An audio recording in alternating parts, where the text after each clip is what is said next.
फौज के पराक्रम की बातें आप टेलीविज़न चैनलों में भी सुन रहे हैं और फौज के पराक्रम को आप लोग आज सैल्यूट भी कर रहे हैं। क्यों? क्योंकि 44 सीआरपीएफ के जवानों की शहादत के बाद देश के राजनीतिक लोगों को ये लगा कि देश में गुस्सा बहुत है और उस गुस्से को शांत करने के लिए फौज को खुली छूट दे दी गई। नतीजा ये निकला कि फौज ने वो कर दिखाया जिसके बारे में शायद उन्होंने भी नहीं सोचा था, जिन लोगों ने फौज को खुली छूट दे दी। पाकिस्तान के अंदर घुस के आतंकी निशानों को ध्वस्त किया गया। मैं आज ये बात इसलिए कर रहा हूं क्योंकि मेरे साथ ब्रिगेडियर कंवल लखनपाल रिटायर्ड बैठे हैं। जम्मू कश्मीर राज्य में जिस तरीके से revenue department, police, state vigilance organisation और बाकी अलग अलग डिपार्टमेंटों ने इन ब्रिगेडियर साहब को परेशान कर रखा है, उस कहानी को जब आप सुनेंगे तो आप भी कहने पे मजबूर हो जाएंगे कि एयरपोर्ट पर फौज के लिए तालियां बजाना आसान है, जहाज में फौज के जवानों के माता पिता के लिए खड़े होकर तालियां बजाना आसान है, लेकिन इनकी निजी जिंदगियों में जो परेशानियां सरकारें और सरकारी विभाग पैदा करते हैं, उन परेशानियों से इनको निजात दिलाना और बाहर निकालने का काम ना तो राज्य सरकार कर रही है, ना कोई और सरकार कर रही है। ब्रिगेडियर साहब, आपसे समझना चाहूंगा कि ये जो आपकी ज़मीन का मसला है, इस मामले में आपने विजिलेंस को भी लिखा है, राज्य सरकार को भी लिखा है, केंद्र सरकार में जो कुछ मंत्री हैं उनको भी लिखा है। इस समय तक कितना समय हो गया आपको ये लड़ाई लड़ते हुए और क्या रिस्पांस मिला है आपको? ऐसा है कि मैं 2010 में JNK में वापस आया था, आर्मी की सर्विस और कॉर्पोरेट की सर्विस करने के बाद।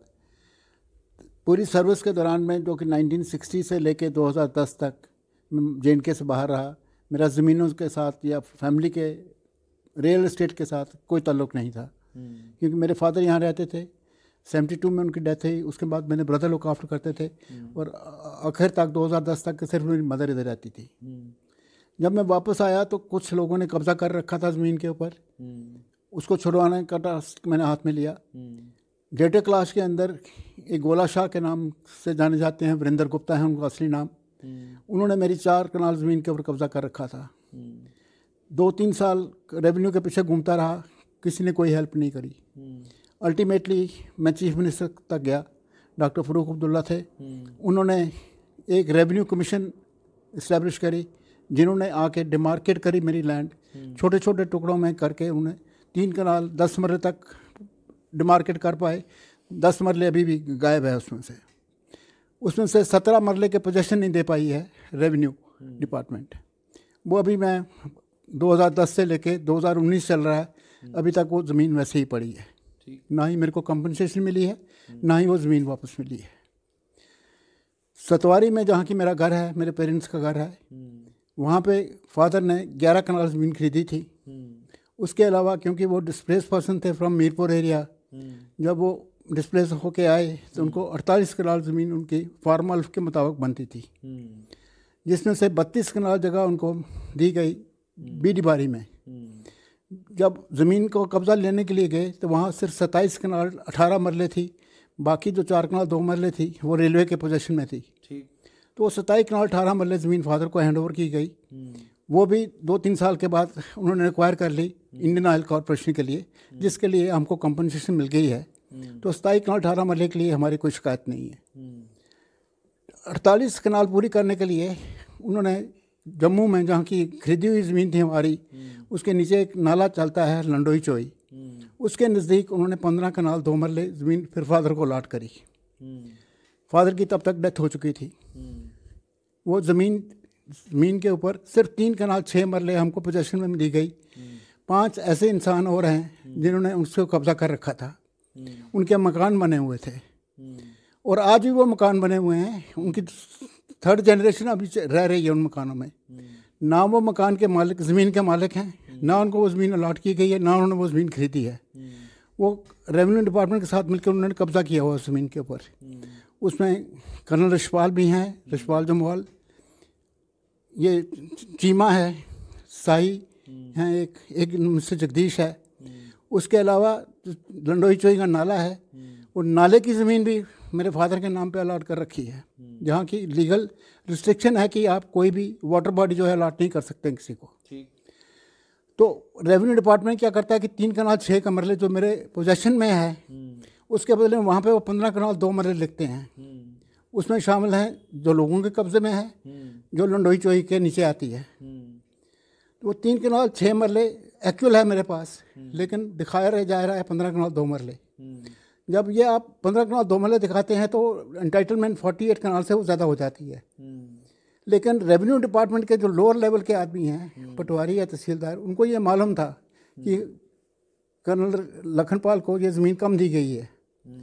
उन्होंने देखा कि इसी लंडोई चोई के साथ की ज़मीन जो है 16 कनाल ज़मीन जो कि डगियाना पटवार के नीचे आती है, वो अवेलेबल है। तो उन्होंने केस को ख़त्म करने के लिए वो 16 कनाल अलाट कर दी गई। वो ज़मीन हमने ले ली, हमने भेज दी गवर्नमेंट से परमिशन लेके। अभी कोई शैतान आदमी है जिसका नाम रशपाल सिंह है, पार्ट टाइम फोटोग्राफर है, उसको कोई उसके पीछे किसी और का हाथ है। उसने जाके कंप्लेंट कर दी कि ब्रिगेडियर साहब के पास एक्स्ट्रा ज़मीन है, और उसके ऊपर उन्होंने पूरा केस इनिशिएट कर दिया। जब मेरे को पता लगा कि केस चला है, मैंने आईजी विजिलेंस से मिस्टर आलोकपुरी, मैं उनको जाके ऑफिस में उनको मिला कि सर आपको कोई भी डॉक्यूमेंट चाहिए जो भी अवेलेबल हैं मेरे फादर के टाइम के, मैं देना चाहता हूँ। हमें ज़मीन फालतू अलाट नहीं हुई है। कहने लगे वो इन्वेस्टिगेशन हम करेंगे पूरी। मैं ठीक है सर करिए।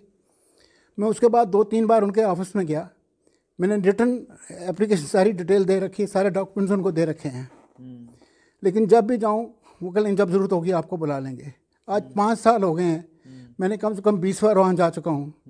ना ही वो केस को ख़त्म करते हैं, ना ही कोई डिसीजन देते हैं, बल्कि उन्होंने एक FIR मेरे नाम पे दर्ज कर रखी है।